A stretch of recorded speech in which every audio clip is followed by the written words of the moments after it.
Hey there, how are you today? My name is Dina Damara, and you have landed on Astrocast. This is your weekly forecast from August 4th through the 10th.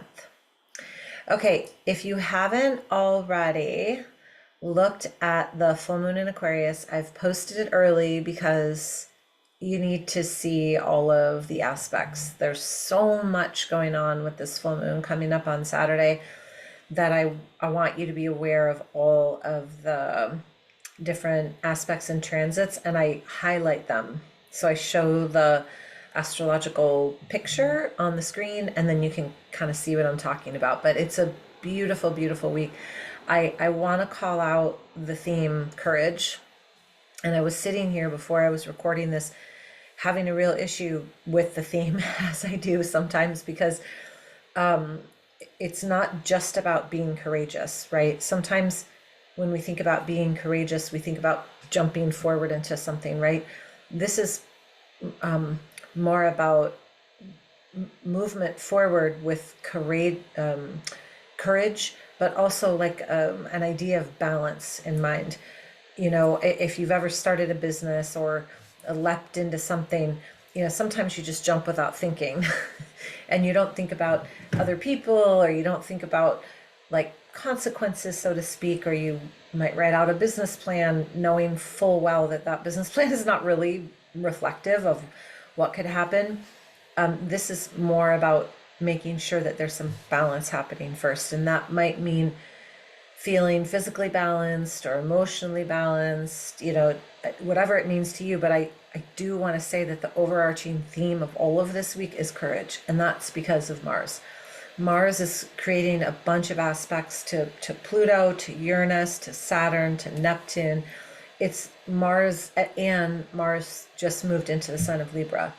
So it moved into the sign of balance, of relationship, of air, right? So there is this pull of Mars energy that's asking you to be courageous and be bold and set your intention and like move forward and do that deep inner spiritual work and be prepared to make unexpected changes and make them fast, right? This isn't about like, well, let me think about it because I got to just look over this spreadsheet one more time, or I got to really think about what did he say or what did she say. No, this is like, I'm going to be courageous and I'm going to step forward, right? But don't do it with your eyes closed, with your eyes open.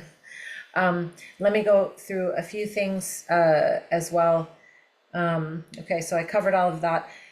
The other thing that we have happening this week is Friday is the Lionsgate portal. Now, Lionsgate portal happens every single year on 8/8, and we also have our full moon in Aquarius on Saturday, the 9th, and then it's not in this forecast, but you should know that on the 11th we have, which is Monday, we have Mercury going direct.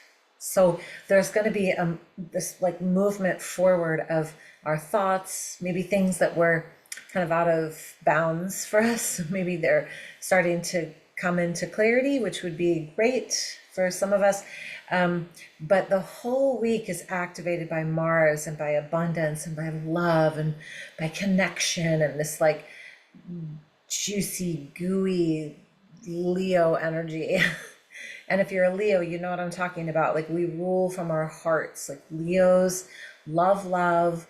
They just want to just be around love. They want everybody to love, and that's the energy this week.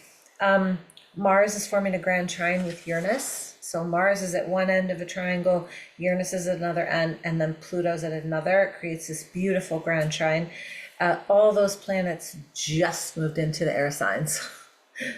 Like literally 1 degree at 2 degree Pluto, 1 degree Uranus, and 1 degree Mars. So that means we're shifting energy into this like air energy, speed, action. Think about what a fire does when it hits air.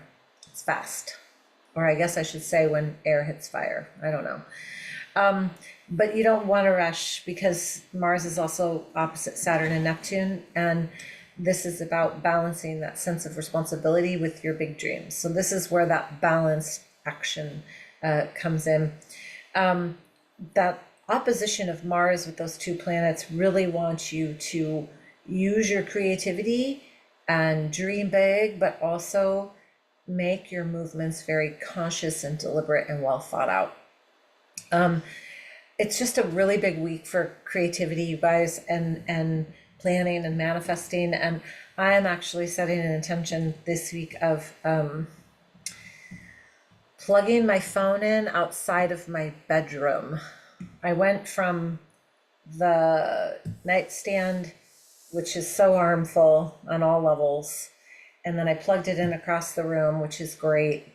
But it's going up in the other room. I feel like I sleep better. I have more access to divine awareness. So that's what I'm doing to support this like heightened energy. So I would say maybe think of something that you can do to support the heightened energy that's coming in this week. Okay, just make it your own. Maybe share it with a friend so you can be held accountable. And then if you don't already know this, if you go to myastrocast.com, you can get a bunch of free information, but you can also get access to a club member of My Astrocast. It's $11 a month, and you'll get journal prompts and ritual ideas and the weekly horoscopes for each astrological sign. So take a look. And again, it's myastrocast.com. I hope you're having a lovely, lovely day, and we'll speak soon. Namaste.